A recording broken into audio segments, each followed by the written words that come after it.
Hello and welcome to our corner of the internet. My name is Marghost and today we're going to be going over my favorite pouches for bags and everyday carry. All of the items mentioned in this video will be linked down in the description, so if you're interested in any of those, be sure to check that out. It'll help out the channel. Thanks. Let's get right into it. So the first pouches we've got here are going to be from Hartford Gear Company on Etsy. What you're seeing here is their large X-Pack VX21 pouch. It comes in a variety of different colors and you can also choose your zipper style. X-Pack is super abrasion resistant, tear resistant, and water resistant, and it keeps its shape really well. It's very stiff and I guess crinkly, so if that would put you off, then I would make sure to keep that in mind, but I personally absolutely love the texture of this pouch. They have a variety of different sizes, so you can choose what you prefer. I have a few of them, but the main ones I use are the large ones, which allow me to store my tech, and then I also keep a separate one that allows me to store snacks or emergency gear like hand sanitizer or maybe a notebook, pens, batteries, things like that. These smaller pouches are really good for lens wipes, for band-aids, and I also keep wet wipes in them as well. Next up is the Gorek GR1 Field Pouch. Made out of the same 1000D Cordura as their mainline bags, this is probably one of the toughest pouches you'll ever own. This has been a perfect companion to my GR1 because it has the MOLLE webbing that you can use to attach it on the inside or the outside of the bag. It also matches the same design language and aesthetic as the GR1 bag, which is perfect for matching things together. They also have a patch of Velcro so you can customize and identify your bag with different patches. I've got to represent the Carryology patch. The GR1 Field Pocket is pretty large at 3 liters, so it will carry everything that you need from tech to toiletries to whatever.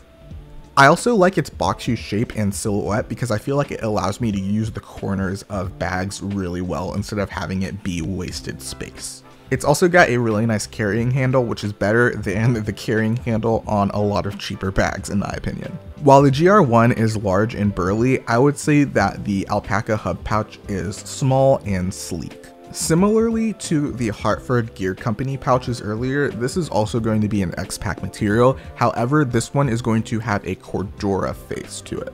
This is great for smaller, less used EDC items. Think a multi-tool or a knife or a flashlight. Whatever you find yourself not using as much and you want to free up pocket space, this is perfect for. It has a mix of slip pockets, but it also has elastic, so it's very flexible in its organization.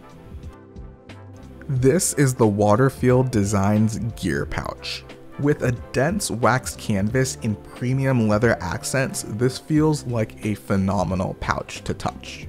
What you're seeing is the large gear pouch in the navy waxed canvas colorway.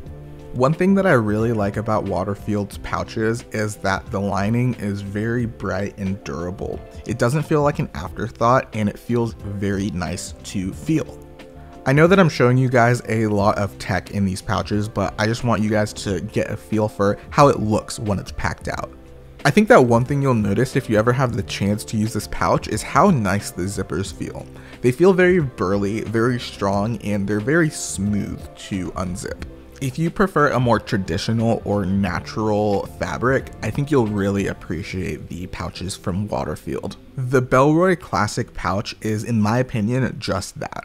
A classic pouch. Apart from their really good designs, Bellroy is also a very sustainable and socially conscious company. The pouch that you're seeing here is going to be made out of their water resistant fabric made from plastic water bottles. On top of that, their leather is sourced from Leather Working Group certified tanneries, so that is just awesome from a social responsibility standpoint and also a sustainability standpoint. The zippers are great, the material is great. I would say my complaints are that the magnet in the slip pocket is very weak, and also since it's this rounded shape, it's kind of hard to make use of the space for really boxy objects.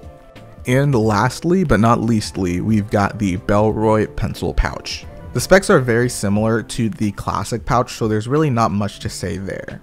What I really do like about this pouch though is you can fold it open so that it will lay open on your desk for easy access to your pens or your pencils or whatever else you may have in here. Another cool thing is that the lining inside of this is very tough, I'm assuming, to make sure that it doesn't get punctured by whatever pens or sharp objects you might have in here. And that, my friends, is all that I have for you today. If you are interested in any of these items, be sure to check out the link in the description. They are affiliate links, so it will help out the channel. If you choose not to use those, no worries, your viewership is enough. If you enjoyed this video, then please feel free to give it a like, and if you really loved it, then maybe consider subscribing. I make videos on bags, everyday carry, and tech, so if any of that sounds interesting to you, then I think you'll like it here. As always, if you want to see more of me, you can follow me on Instagram at MorrowGhost. I'll go ahead and leave that link down in the description below. But that is all from me. I hope you enjoyed, and I'll haunt you tomorrow. Bye-bye. Here we go.